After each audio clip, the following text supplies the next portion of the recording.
Okay, this is the Hail to Neat podcast. I am Mayo, the creative force behind Pitt Panther Vision. This is Justin, Twitter handle NFL Gimpy, former writer for the Pitt Blather. Felt we needed more speed off the edge, so brought you aboard. Thank you for coming. I did have a really sick spin move in intramural football back in my undergrad days. I played defensive end for the frat league, and I was a little undersized on it, but I could get off the edge pretty well. Took a couple shots. Knees aren't what they used to be now. I got one spin move in that actually worked, and some guy called me Dwight Freeney. I'm going to remember that compliment the rest of my life. Sigma Chi, I'm going to guess, yeah? I'm not sure. I can't remember. I can't remember who it was, but I just remembered I got that compliment. You know, us men, we don't get many compliments in our lives, so you remember the good ones. So, complimentary. Pitt wins against Wofford 45-7. No resistance against the Panthers that entire game. Not really any offensive touchdowns. There was one at the end there, maybe, but Shawn Watson's offense in Heinz Field doing usual Shawn Watson offense in Heinz Field things. Mm-hmm. I know it was kind of funny. I thought going into this game once I put the pieces together. It's like I knew Shawn Watson was Wofford's head coach, and I knew we were playing for Wofford. But for some reason, it took me entirely too long to put those two pieces together. And then as soon as it all clicked in my brain, I was just like, well, at least the defense doesn't have to cover the middle of the field on passing downs. I knew Josh Conklin was their head coach. Was he the guy right before Shawn Watson? So they kind of just run through Pitt coordinators that don't quite make it. So that's the question. Who's next? Well, so let's, hypothetically speaking... Matt Canada. I was going to say, it doesn't work out for Kenny with his offensive coordinator this year. Matt Canada is probably going to be job hunting. And after watching what Shawn Watson put on the field, I would not be surprised if they might be looking to move on again. So Shawn Watson, in Pitt territory, 4th and 1 in this game, punted twice. Some Paul Christ ball. I saw that, and I was just like, how do you punt in that situation? I truly do not understand. What do you have to lose? Yeah, do you fear you might lose the football game if you punt there? Because maybe you'd be a little more aggressive there. I mean, maybe I've been watching the Eagles entirely too much, where I'm 4th and 1, just run a QB sneak. Pitt actually, Phil Jerkovic ran a sneak or a draw or something like that. And it was 4th and 3, yeah. 6'5", so long.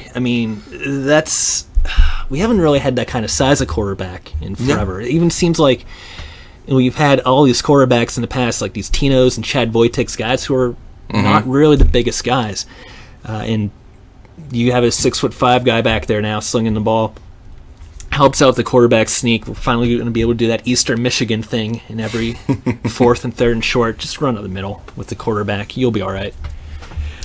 Absolutely. I would love to bash Shawn Watson all day and reminisce on how he almost ruined Kenny Pickett, which is an extremely difficult thing that he tried to do. And who knows what would have happened if he stuck around for a couple of more years. And I'm sure Kenny is thankful every single day that Mark Whipple came into his life and taught him that throwing over the middle of the field is actually a good idea. I think Watson was a receivers coach before an offensive coordinator. You can correct me if I'm wrong. Maybe he didn't like going over the middle as a receiver, getting popped a little bit. Maybe he took a few too many hits from a safety, and he's like, you know what I like? I like running to the outside. So I just, when the ball's outside, you get hit, you just fall into the sidelines. It's nice. Cushy. Exactly. I guess the only other thing I want to do before we jump off of Shawn Watson's offensive corpse is after the game, Panther actually interviewed him, which is cool because we don't get a lot of the basketball team always seems to have the post-game opposing coach talk about Pitt basketball. Football, it doesn't work like that. But they talked to Shawn Watson, and one thing he said was that we're not judged on who we are now. We're judged in the program we're about to be, and we've got nice kids, but we need to get more nice kids. And as a player, I would think that's just about the worst thing you can hear from the head coach is, well, you're not good enough, but I'll get more guys that are better. So as a fan, that's one of those peeve things for college football when the coach says, we're not there yet, we just have to get our guys in. James Franklin did that after Pitt beat him in 2016. Just has always seemed like kind of a Like, you got the guys you got when you go into that situation. I will say, one of the most famous coach quotes in Pitt history, though, was a coach saying that. Dave wants that. We gotta run faster. Yeah, but we ran faster that next game. We did, but at the end of the day, that was him talking about, not having the speed they needed on defense. At least, maybe they had the guys in the house, but they didn't necessarily have it on the field, and they just weren't able to keep up with WVU until, a year or so later, whenever magic happened. So, and there's our obligatory 13-9 reference. Hail to Pitt. I think from here, kind of the format of the podcast of the show is that we're going to try to do a 5 plays that kind of shape the game.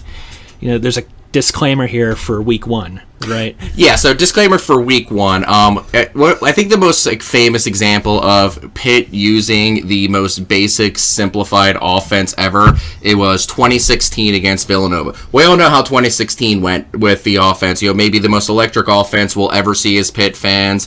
I mean, Nate Peterman just lighting it up, James Conner, Scott Orndorff, just an awesome offense. Kadri Henderson running those jet sweeps.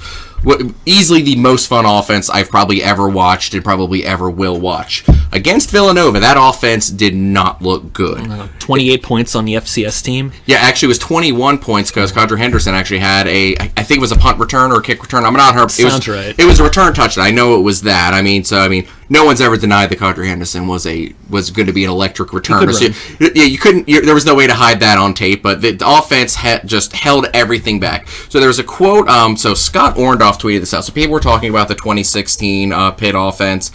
And so I thought this was just a great kind of little anecdote to show that whenever we see especially from the offense in the first game of the season against an FCS team, probably has nothing to do with reality. So here's what Scott Orndorff said. We installed a whole new run game just for Villanova and only ran a small handful of simple pass concepts. Saved Matt Canada's actual offense for Penn State the following week. So that was a quote from Scott Orndorff. And I think that really, so as we kind of talk about the offense here a little bit, I know one of our 5 plays that define the game is a negative play that happened on offense, is that what happened here may have literally just been installed this week, and it's entirely possible some of the things we're seeing are guys just maybe didn't know this play as well as they should have, and it's probably irrelevant because they're never going to run this play again, or if they do, they'll actually have more experience with it. So I just wanted to add that caveat in there. But yeah, let's go ahead with our first play of the 5 plays that define the game, which is the literal first snap from scrimmage. DeAndre Jules busts through the line and sets up a Deion Hayes sack. Let's take a look.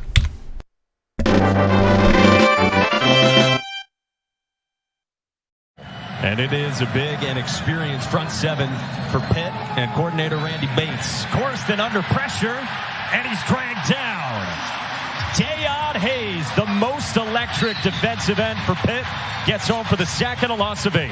You've got to set your feet on the inside. You've got to get a base. You see right there, the offensive tackle, you've got to engage. When they run that twist, that TE twist, you've got to take him and you've got to drive him up the field. You cannot allow him to go back under. Okay, so you played significantly more football than I did. Kind of tell me a little bit about what happened here.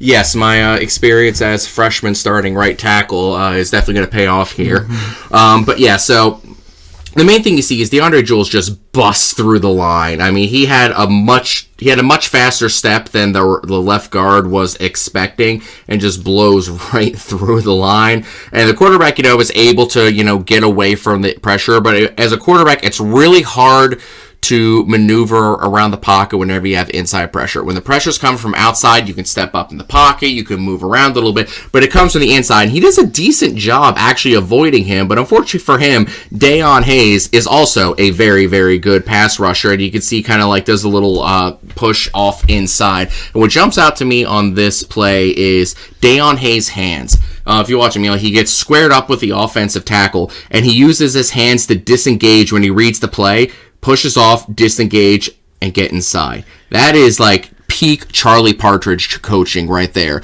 Like, that's the stuff that, there are a lot of guys who are really talented athletes at edge rusher. They can use their speed and athleticism to get around the edge.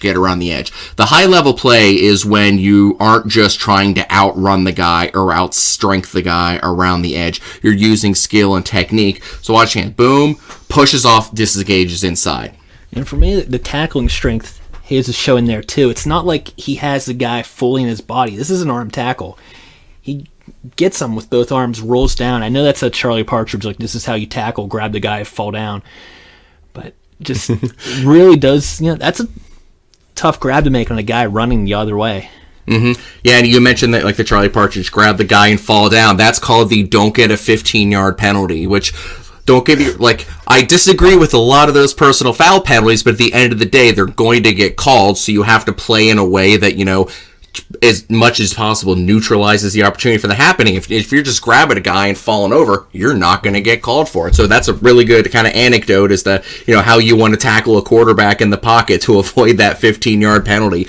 But what's interesting to me, too, is, Jules' play also had a really good play on second down. I think he got the tackle for a loss or was in the backfield immediately.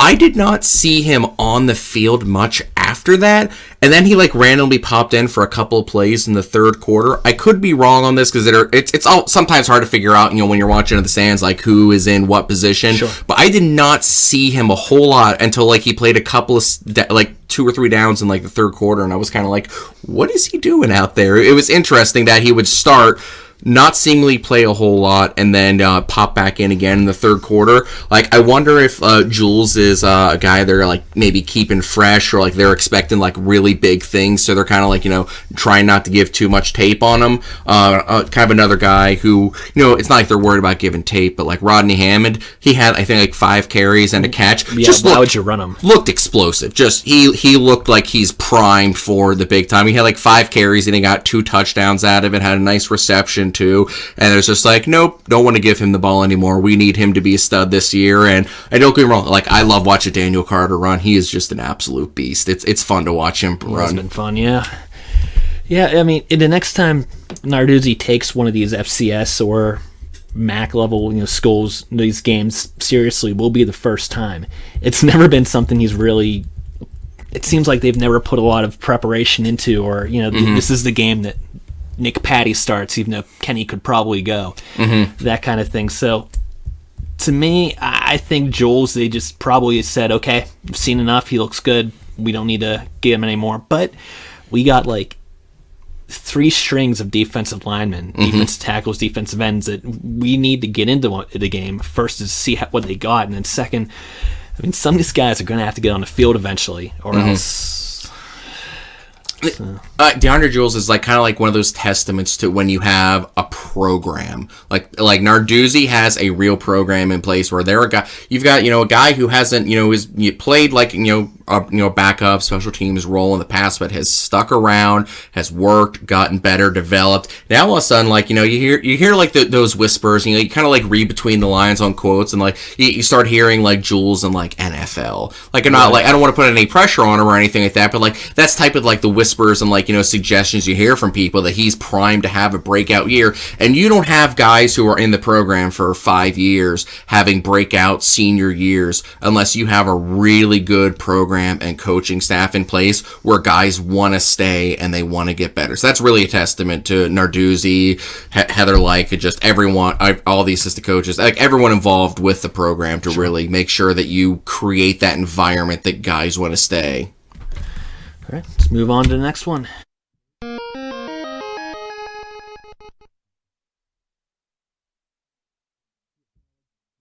And Frank Signetti told us he's got Pitt at the 35. Tonight they Mupfield in motion. And on play action, Jerkovic under pressure and dragged down. All right, so we were talking about this one a little bit earlier. And we couldn't quite figure out what happens to get this guy blowing him open so well. Yeah, so it's really interesting. So if you watch the run, or not the run blocking concept, I'm kind of giving away my thought on this, but watch the blocking concept. So I believe Branson Taylor's at left tackle there. You got Bartholomew kind of pulling on the back to the other side and then pushing down. Like, they're all blocking down. Like, that is not a usual pass block concept unless the quarterback is rolling out. Like, why is Phil staying in the pocket, and why are they blocking down? Kind of going back to that Scott Orndorff quote earlier, they installed plays just for the game. Like, I am wondering if this is a play that they put in the playbook and just someone didn't do the right thing. Maybe the line got the call wrong. Maybe Phil is supposed to roll out. Maybe like there was supposed to be a screen. Like, I don't know, but just something went wrong on this play in terms of, like, someone's not doing what they're supposed to, or maybe the design was just really terrible. I don't know exactly what it is, but live, I was much more critical of Phil. And then when I watched this play again, my critique of him dropped dramatically. Because live, I'm not watching, what's the offense. I'm not explicitly watching what the offensive line is doing. I'm just kind of watching it generic, type of pass rush. And so you see, all right, clean pocket, Phil standing there. And you can't see this on the TV angle, but Bub Means kind of runs in up and in. And I'm pretty sure you can't really see it too well on TV. But, like, look at the linebackers. They all got sucked up. Because that kind of goes along with my thought process that they're reading run based off of how the line is blocking. Watch the linebackers. They pull up. They think this is a run play. The one guy keeps going, but they both get pulled up. It's almost like a play action without the actual action because they're reading the offensive line. But Bub Means, or where I was trying to goes kind of runs it out and in, kind of like sits down at about the 25-yard line, and like he kind of just sits down almost like, he's sitting in the soft spot in the zone. So that's, again, like, if Phil were being a rollout, he wouldn't be stopping in the soft spot in the zone. He would keep going. So I don't know what is going on here, and I'm willing to chalk it up to first game, just something something went wrong, and let's just, no one got hurt, didn't affect the game, just kind of roll with it and accept reality. And everyone got fresh air and exercise, which is always good. Yes. But what I'm seeing now, and didn't see it before, is it looks like the line actually kind of seals off.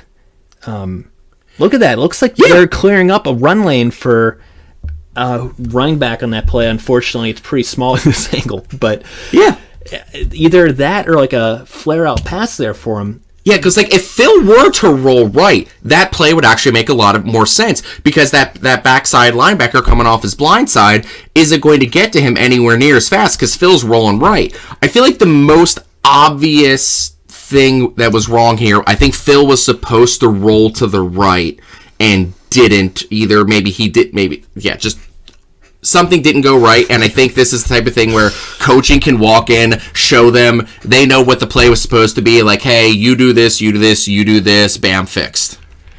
So I think that's enough on this one. We don't really know what happened, just that something broke, and there's about 3 different things that could have been there. Mm-hmm. So yeah, if we had the playbook, we could figure out exactly what went wrong, but like I said, like, looked bad live, breaking it down now here a little bit further, a lot more forgivable, especially for the first game of the season. Now, if this happens in, against like Notre Dame, that's a problem. If this happens against Cincinnati, it's a problem. Yeah, good point. All right.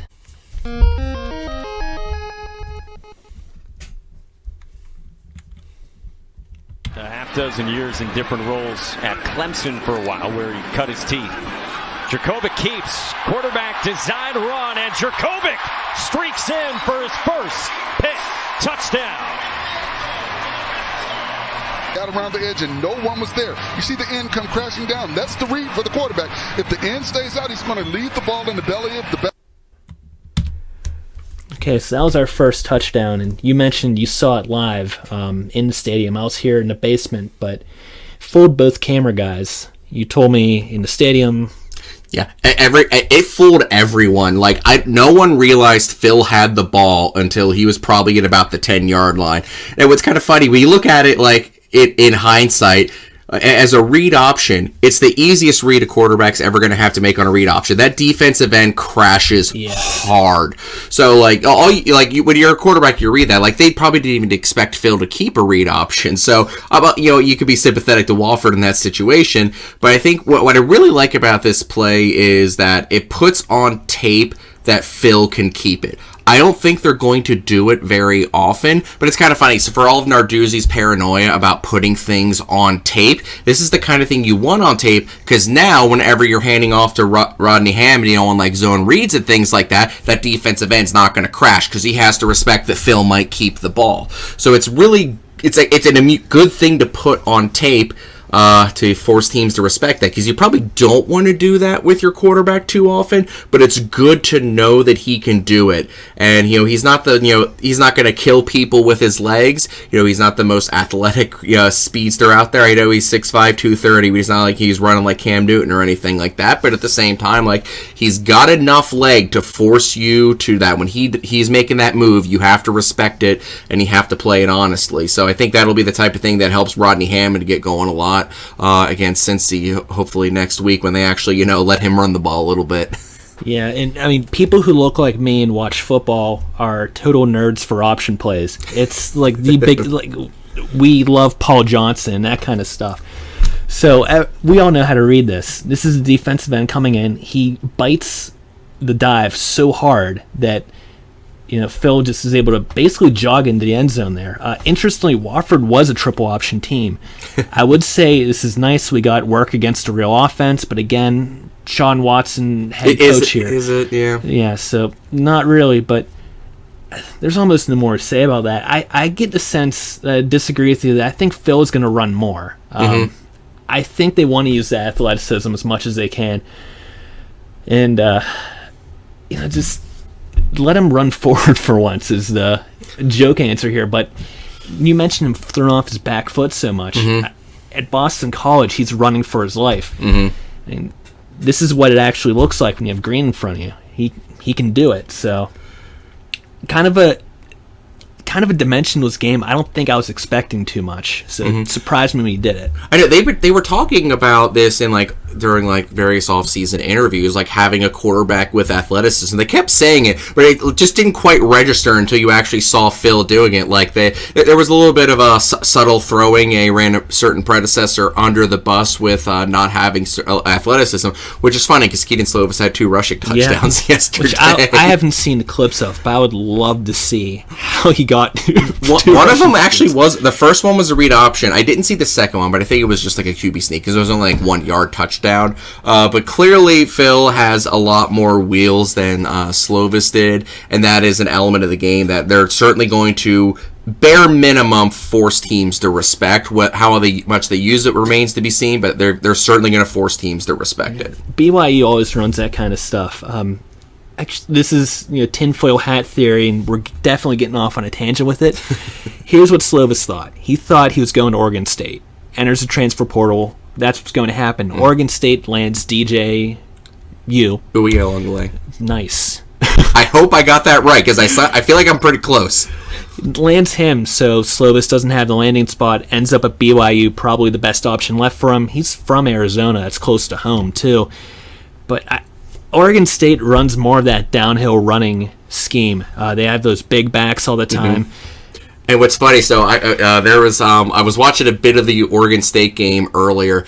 DJU threw this touchdown pass. I saw a really good joke on Twitter. I can't remember who made it. Like, he had so much time he could have filed his taxes while he was back there. He's just standing there, and he just waited for a guy to get open 35 yards downfield. Keaton Slovis is probably watching that play and crying in his sleep. Yeah, that's the kind of play that landed him as a 5th-round draft pick.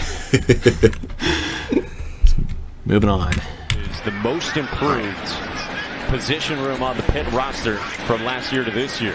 Djokovic to the air again, up the seam, and he's got another tight end. This time it's Gavin Bartholomew.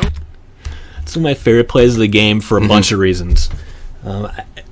I'll go without the X's and O's first, let you break that part down, but this is there are 80 guys on Pitt's roster that are exactly like this. Ordinarily, you want to value sportsmanship and that kind of stuff, but after the Sun Bowl, Pitt beats UCLA. The first thing that happens is the entire team runs over the UCLA bench and starts yelling at them. Pitt beats West Virginia. The entire team runs over the tunnel, starts yelling about sucking toes. And I just love that. I love that this team has people talk about consistency, and that's the wrong word. You can have the same thing forever, and it's awful. It's about identity. You now have 80 guys with Pat Narduzzi's mentality. That's what this is. And each one of them wants to catch a pass over the middle and tell two safeties from Wofford about what he just did to them. And again, Vincent Davises would have been on the sideline telling the entire Wofford defense about what someone else just did to them. And Vincent Davises had a heck of a run for, I think he's at UNLV now. He had like a 68-yard touchdown run. Looked great. I will root for that man forever. I hope he hits 1,000 yards. He is a Pitt man through and through. Love him to death. It's like I completely understand why you want to do what's best for you. Never going to be mad at a guy for doing what's best for him, but I'm allowed to miss him. He's fourth string at best this year if he stays. So, but yeah. He's going to get lit over there in Las Vegas, too. But yeah, so in terms of what happened on this play, this is the kind of throw that Kedon Slovis just was always hesitant to make. Like, Bartholomew is not, like, this is great coverage by Wofford. So if you look, they're in zone coverage. So the linebackers are kind of falling under, and then you got the safety over the top. So watch, he pushes up between the linebackers, and there's just like this little hole above the linebackers, but before the safety, that you have to trust your guy to go up and get it. And Bartholomew just goes up and just attacks this. Like, he borderline mossed these guys whenever he grabbed this. And of course, whenever you make a play like that, you have every right to, talk a little bit, to chirp a little bit. But like I said before, like, Kedon Slovis didn't make these kind of throws. Kedon Slovis did not trust his guys to make plays like this.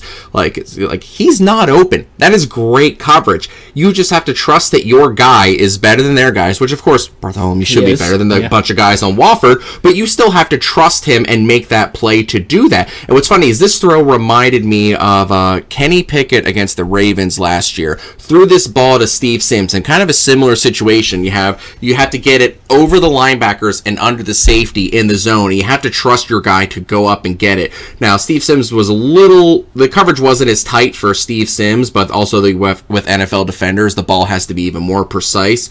But this is just such an awesome play to throw it up to your guy and let him go get it.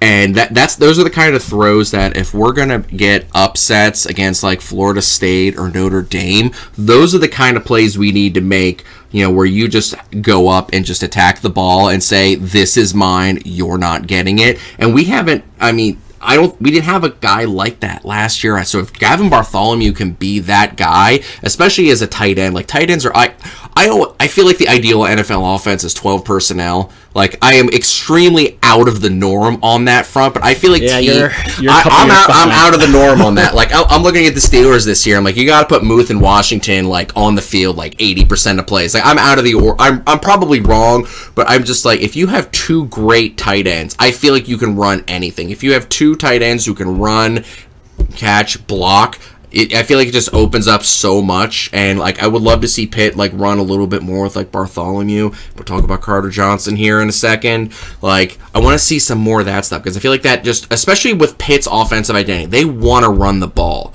So if you're able to use tight ends and as blockers, but also like line up in 12 personnel, and you can still push the ball downfield like Bartholomew did here, I think that opens up the offense big time. Hopefully, if more than 3 people watch it, some people would hate on me for that comment on 12 personnel. Yeah, I mean, Shawn Watson likes to run a lot of 12 personnel. Fair point. I mean, I was gonna say this one looks like it, but I think that's Jake Renda there. Got maybe a little bit too excited to move to your point there, but they're gonna run a lot of 12. Actually, I wonder how much 21 will run next week. I think we're going to see Daniel Carter in more of a fullback role than he was in this game. They were going single back all afternoon. Just something to look for, I think, next week. Yeah, I absolutely think, Deary, we're going to see some 21 personnel. All right. You got to fire off the football. On second down, Jurkovec to throw. Eludes Mena to the end zone, and it is caught by Carter Johnson for his first career FBS touchdown. Jurkovec kept it alive and cashes in to Johnson. Watch Johnson. There's nothing else a defender could do on this play. They've got him covered up. He just outfights him for the football. You know what that was? What was it? 12 personnel. 12 personnel. You see Bartholomew and you see Carter Johnson who makes that catch. We talked about this too. Maybe it made it look like a little bit more difficult of a catch as it is, because that's the worst high pointing you're probably going to see this season. But brings it down for 6, and just Phil's ability to throw off his back foot here, get it in. At first I was worried. I think it looked like it was shorter than it was, again, because of the way he high pointed. I think he might be getting that out of the end zone if Carter Johnson doesn't catch that. So that's like the safest throw there is. Yeah, that's very much a put it up and hope your guy makes a play kind of thing. Otherwise, the back of the end zone makes the play and live for another down. Yeah, exactly. Especially in that kind of game situation, like if that's an incomplete pass, it's fine. You live. It's not a play you need to make. But again, it's happy to see Phil, doing something, giving his guy an opportunity. And this is again a play where the blocking seems weird. Like, do you really want Sebo picking up a defensive tackle? Like, I don't think Sebo. Props, dude. Like, you took that hit like a champ. You gave Phil the chance to make that play, but I do not believe you ever want to design a play where you have a running back picking up a defensive tackle like that. Like, 97's a big boy. He is fortunately not a fast boy. Because that enabled Phil to roll out and make that play, but certainly like one of those go back to the drawing board, or maybe just tear it out of the playbook and toss it straight in the trash.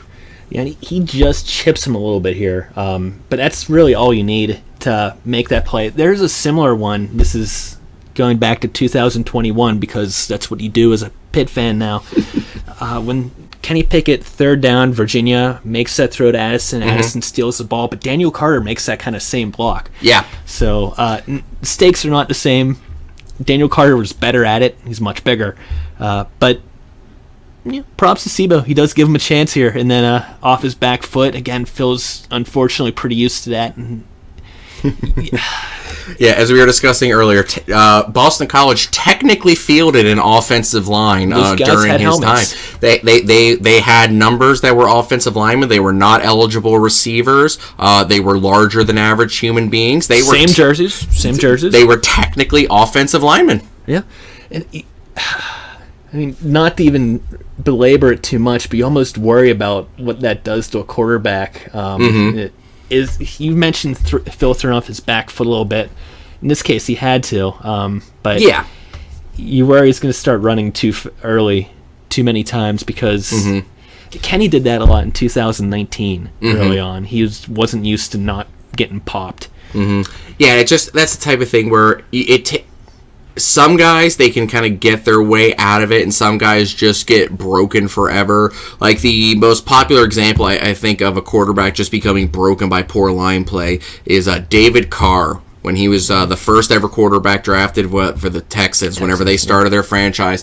They had just the worst offensive line you will ever see, and that dude just took a beating year after year, game after game. And I think, like, one of his years, they set the NFL record for most sacks in a season. It's just, he probably could have been a really good NFL quarterback if he had a below average offensive line. It's just he was not allowed to develop, and at a certain point, those bad habits, you just can't coach them out. Like you said, like Kenny had some of that in 2019.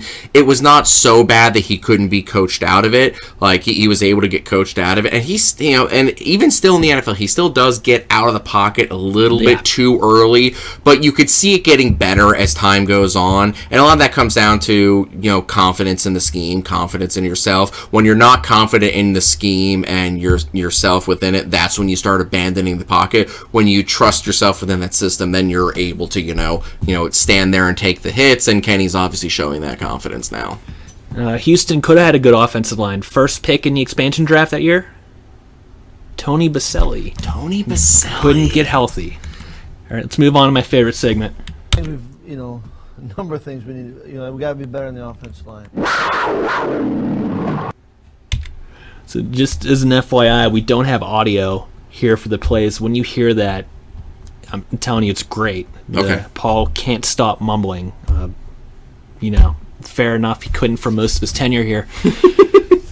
But okay, you have a neat fact of the week. Yeah, this is courtesy of Jim Hammett of PantherLair.com. So Jim pointed out that thanks to yesterday's victory, Pitt has now won 6 straight. It's Narduzzi's longest win streak as a head coach and Pitt's longest win streak since 2009. So I was trying to rack my brain on this a little bit. 2010, I want to say, is the Sun Bowl season. I think they won 8 games, or was 2009 the 10-game season? Was that the Sun Bowl? Yeah, it was 2009. Yeah, I believe it was 2009. Yeah. That was the Sun Bowl that year too. Because I think 2000. Yeah, because that was Bill Stahl's last year, and then so Bill Stahl. We went to the Sun Bowl, and then we. Technically, I believe, legally speaking, a football game happened that day. I was there, and I have some footage of it. Hopefully, one of these days, I'll get something put together on it. I'm very proud to have been at the worst football game ever played. Been at some good ones. Bottom tier. You've been at probably one of the worst Pitt games that's ever happened, and you also, I think, probably the best. You were at the Clemson game where Pitt won that on the Chris Blewett field goal. Yeah, I got on the field and I hugged Quadri Henderson's mom. Very nice. Let's look at next week. This is some footage I found. I couldn't figure out if Pitt won or lost this game. Initially, they lost. Oh. But this is the River City rivalry. Cincinnati Bearcats, now in the Big 12, formerly of the American, have made a playoff. Lost their head coach over the offseason, and Pitt is a favorite on this one. 7.5. I saw 7 and 7.5 point favorite, which seems high to me. Yeah. Seems high. I'm not a gambler, but I generally whenever I view Pitt with any sort of decent line, I'm like, kind of want to hammer that other team. I mean, Cincinnati's got Scott Satterfield at head coach now. He's kind of one of those guys with one of those weird careers where Appalachian State, I mean, he's awesome. Yeah. And gets the job at Louisville, and over there, like, I don't want to call him a failure. I will say that Louisville fans did not like him. Yeah. And that might have had less to do with how many games he won and how many jobs he chased. So he goes to Cincinnati.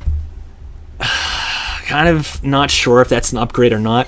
Mm-hmm. I'm not sure the guy has any Texas recruiting ties, so I'm not sure what the plan is necessarily for like how maybe they'll stick with Ohio in the Big 12. But so it's hard to know which Satterfield you're going to get. Is this going to be an Appalachian State team? Or is Cincinnati going to be kind of like middling, like Louisville was for basically his whole time there? It's interesting to me. Cincinnati, when they hire kind of like a young up-and-coming head coach, seems like they hit a home run. Always, yeah. Like, so it seems like they hired Luke Fickell, they hired Brian Kelly. Like, there was a literal, like, Cincinnati to Notre Dame head coach pipeline that was getting built. And so it's odd to me after, a certain senator who shall not be named was their head coach, that they would once again go for a guy who's, I don't want to call Satterfield a retread. Like, he's had a decent amount of success. He was still a Power 5 head coach when they got him, but like they've had so much success with young up-and-comers. Like, I feel like as an athletic director, you do almost like, you almost want to do a heat check on that. Like, you're like, this keeps working. Let's keep doing the same thing. Like, why would you do a much more stereotypical standard kind of hire? Like, hey, here's a guy who's who's a Power 5 head coach, but, may not be the best coach for this situation. Let's just, hire him and have him cross to the other side of the river. So I can tell you what I would call that kind of situation. It's a Brian Harsin hire. If the guy had success, it might work, might not, but I think one of the biggest issues with it to me is that Satterfield was looking at jobs in Carolina, and over there it'd be close to his parents. Cincinnati's not closer than Louisville is. No, it's not like that changes the dynamic there. So what's the evidence he's not going to be chasing every job that opens up in Tobacco Road? And the other thing, I'll go ahead and name him. It's Tommy Tuberville. I went to a Cincinnati game. They played Houston. Houston was ranked 5-12, something like that, Thursday night. And Cincinnati had a chance to win it going into the fourth, and they just Tubervilled it. And I shook the hand of a Cincinnati fan next to me, and I said, I drove here from Pittsburgh. If I had to watch that guy every week, I wouldn't watch football. and he agreed with me. But they did get rid of him, and now I'm really excited for Pat Narduzzi's press conference, of all things, 'cause I want to hear if he calls it a rivalry game. What do you think? So, I looked, when we kind of were like prepping this, I decided to look up some stats. So, the game has been played 12 times since the beginning of time. Pitt has an 8-4 lead in that. However, 4 of the last 5 games, including the last 2, have been Cincinnati victories.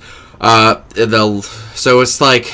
It certainly had a very forced rivalry vibe whenever they were added to the Big East. But on the flip side, it felt like it could have actually turned into a real rivalry. Like, it had the Big East stayed together, which I'm very happy Pitt's in the ACC, since he is very lucky to be in the Big 12. We'll agree if we kind of get on the topic of conference alignment in terms of, like, I would love to still be in the Big East, but when present with the option, there's what you prefer reality to be, and then there's reality. You're right. Yeah, certainly in a reality that we would all like to live in, where, TV contracts aren't controlling college football, and, regional rivalries and, like, actual conferences can exist.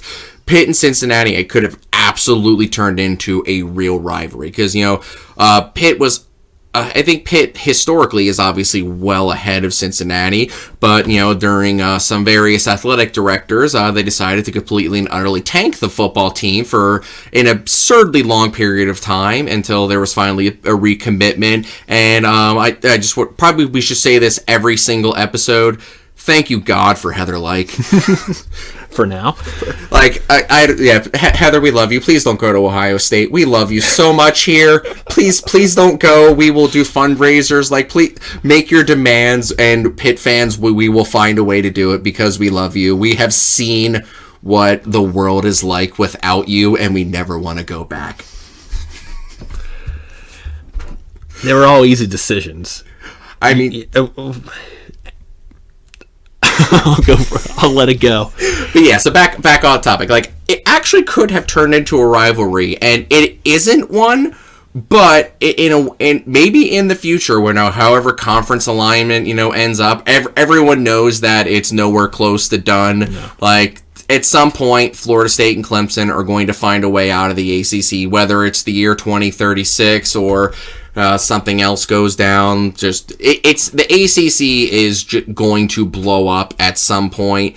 It's just a matter of how badly does it blow up. Is Pitt able to stay, or does Pitt have to move to the Big 12 or some other hot mess, or whatever happens? But yeah, so it could turn into a rivalry in the future, and I think it could be a really good one because Pitt and Cincinnati have similar recruiting territories. While Cincinnati doesn't have the history, they have much better recent success over the past 20 years, I'd say, unfortunately. Yep. It pains me to say that, but that is unfortunately the truth. Well, one of those two teams has made the playoff. Yes. Right. And one of them probably should have made it twice. Yep. And it is unfortunately not Pitt. Yeah. For process of elimination purposes. Yeah. I mean, I will, for me, some of my earliest memories of Pitt fan are watching the Big East kind of go its separate ways, and then Cincinnati joining up. And it was a forced rivalry. This is not a joke. I mean, they announced we're going to call this the River City rivalry. Mm-hmm. I don't know if we'd ever met Cincinnati before, maybe once or twice. Yeah. So it was. So the current. I think they played 5 or 6 times in the Big East, and then there was just maybe a little bit more. But yeah, certainly they did not play very often prior to Cincy joining the Big East. Yeah, didn't happen very often. They brought out this massive trophy, which that's the other thing is I wonder if the trophy shows up. That's more of the intrigue in this game to me. That and how I'm going to watch it on the CW. But I mean, I think I feel the same way you do. In the Big East for a while, it was kind of what we had, along with the backyard brawl. You had a couple big games like that. I mean, nowadays, I think it's cooled down. I think it'd be a big stretch to say there's any bad blood between the two programs now. Yeah, I don't try to think. So the last played, it would have been 2012. 2012. 2012, yeah, 2012. It was 2012's Paul Chris' second game, and we got our doors blown off. It was unwatchable. Yeah, it was not the prettiest game, which I mean, however, it was a massive improvement to getting our doors blown up by Youngstown State. Which they could still be playing that game. Pitt hasn't taken the lead. Mm-hmm. Yep, I explicitly remember. So I was riding the T on the way to that game, and I started talking a little friendly smack to some Youngstown State fans, like, "Oh, you guys ready to get blown out?" Blah blah blah. And then so to this day, minus parental responsibilities, whenever I took my son to games when he was 6 months and a year and a half old, I have never left a game early except for that game. It was late third, early fourth quarter. Youngstown State scored, took a 2-touchdown lead. My pregnant wife is sitting. No, 2012. No, this was the year before she was pregnant. Sorry. My wife just looks at me as I just get up. I just turn around. I just start walking out. I don't say a word. I get up. I turn around. I walk out. My wife is just like, okay, I guess we're leaving. Gets up and follows me because there was no safe way for me to release my rage in that situation. So I just had to walk away. Did she drive home or did you? She probably did. Mm-hmm. Yeah, I was probably using a lot of words that we probably don't want to use on this podcast. So family friendly. Yes, yeah. Family friendly. So I got to make sure we don't get demonetized by YouTube once we get tens of thousands of followers right. And start getting money in. All right, I got one more here and graphics later. Conference realignment. Our league is the ACC, obviously. Put on my ACC hat. Southern Methodist, California, Stanford all join the ACC. We are a 17-team league in football, 18 teams overall. What do you think? I mean, I wish I had a kazoo right now, just blow into that, because that's the extent of the emotion. There's this much this might be interesting. It's just really the ACC leadership has just perpetually been behind the 8 ball on this. Great, we'll never know reality, but I feel there was an opportunity to make a move for Oregon and Washington, and they never had a shot because they were never even in the game. They weren't involved in the conversations, or at the very least, at no point has that publicly been leaked, which is one thing. There are two things that have been true about conference realignment. No one knows what's happening until it happens, but once it does happen, there's just a dump of information. Yeah. And at no point has any indication come that the ACC were in any questions or discussions on westward expansion, and they just literally picked up the scraps that were left over. And that's not a disrespect to Stanford and Cal, phenomenal institutions, but Cal is in a financial bind. I've read some articles on their finances, and they financed this new stadium, and their athletic department is in a ton of debt, and they're in a bad spot. So put financials aside, does California Berkeley care about football? I'm not convinced. Yeah. This said, I agree they've been behind the 8 ball. I think there were better opportunities that happened. Someone will jump in and say, yeah, you could have had West Virginia and Cincinnati when the Big 12 was imploding, seemingly. And that's true, but they didn't really add value, so the equation didn't change. What did change is the Pac-12 exploded, and people saw that one of these power conferences can actually go away, because it has never happened before. So now you're left looking at the ACC. You have Clemson, Florida State, North Carolina at a minimum. I mean, I think you can add Notre Dame to that list, probably Virginia, maybe Georgia Tech, maybe Miami. There's 6 or 7 schools that could theoretically go somewhere. I don't know if the SEC or the Big Ten really want all those schools, but you could have some teams leave. So you get the best teams that are available now, which is Stanford and Cal, and then SMU, honestly, with or without them giving up 9 years of media rights, that's probably one of the best teams left available. So you get yourself in a better position to rebuild once the implosion happens. I'm with you. Teams are going to leave the ACC. It might be tomorrow. It might be in 2036. More important thing is your league is in the best position to survive once it does. Vet Temple, vet Navy, and You've been pounding the Navy bandwagon in the group chat hard. Massive mistake. So Navy brings you up to 18 teams in football. They're a built-in rivalry for SMU. But the funniest thing they fix is in scheduling. Because they have that week, 14 game against Army, you can keep them idle on the 13th or have them play whoever. That's fine. Cal isn't going to get to play Stanford every year at the end of the year because Stanford's going to play Notre Dame. So you have this open spot. It's going to be kind of weird for probably Cal over the next however many years, maybe SMU. The other thing it really solves is right now Notre Dame plays 5 ACC games a year, right? They play Stanford every year, and they play Navy every year. You just add those two. This is 7 ACC games. You're basically forcing that. You get to a point where you almost force their hand. You want to play all these games every year.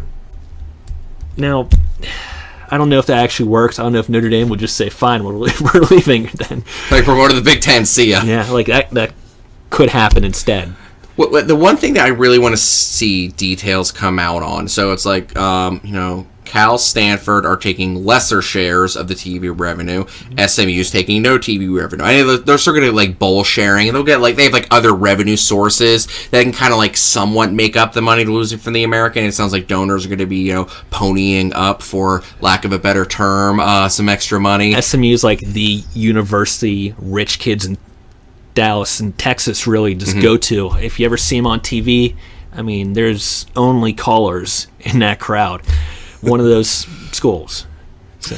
But yeah, so I want to see so the ACC now they apparently got either full shares or close to full shares from ESPN to add them. So they're getting 30-ish million a year from each school. And someone did the math that I think they ended up there's somewhere between $30 and $50 million extra. And I know one of the things that Florida State has been pushing for is some sort of way for the more successful teams, whether it be through TV viewership or through on-field success, for Florida to get State, more money. Florida State, it better be TV viewership because we've been better the last 6 years. Don't get me wrong. Florida State's got a pretty good team this year. Jordan Travis, we'll see.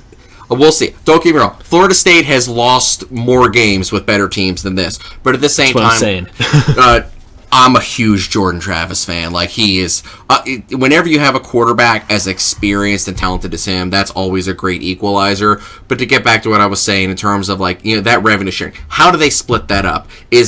I feel you got your teams like Pitt who are going to be yeah, if you want to make this on-field success related, let's do it. And then you're going to have teams like Florida State who are going to push more for the TV viewership because then it doesn't matter how successful they are on-field. They can get that money. I think there's a very good argument to make for it to be on-field success related versus TV revenue related, and that could really, really benefit Pitt just because by virtue of having the stability Pitt is always at worst a dark horse ACC contender. They've made 2 championship games. They're the only team that actually I can't say this for a fact because I never double checked this, but there can't be another team that's 500 or better against Clemson in the ACC. Not since Dabos took over. Yeah, not since Dabo. Yeah, since Dabo joined, yeah. So yeah, Pitt's 2-2 against Clemson. Pitt's the only team that's proven they can beat Clemson at Clemson and at a neutral site. Actually, they haven't beaten a neutral site yet, but if you beat Clemson at Clemson, you can beat them at a neutral site too. So yeah, that counts. So because bare minimum, the crowd is equal to what they are in Death Valley. But yeah, so. I want to see that money being on-field success versus TV viewership, and that could really benefit Pitt. Because next thing you know, the Ace, don't get me wrong, Florida State looks pretty good. Clemson they always have the talent on defense. Their offense is not what it has been in the past. Maybe Cade Klubnik is going to be a stud. He hasn't shown it yet. He's certainly, not Trevor Lawrence, who walked in as a freshman and won a natty. So, Clemson is still very much beatable by a disciplined team.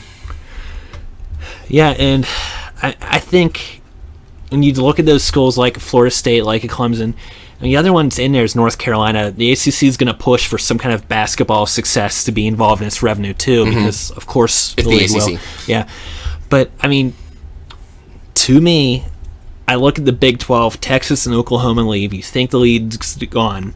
They're actually in better shape now than they were then. Maybe not in terms of financial dollars, only 30-some million, whatever. But, I mean, the league's exciting. There's no one leaving it, partially because no one's valuable to anyone else. I don't know if it's the worst thing for the ACC if Clemson and Florida State leave, or in North Carolina.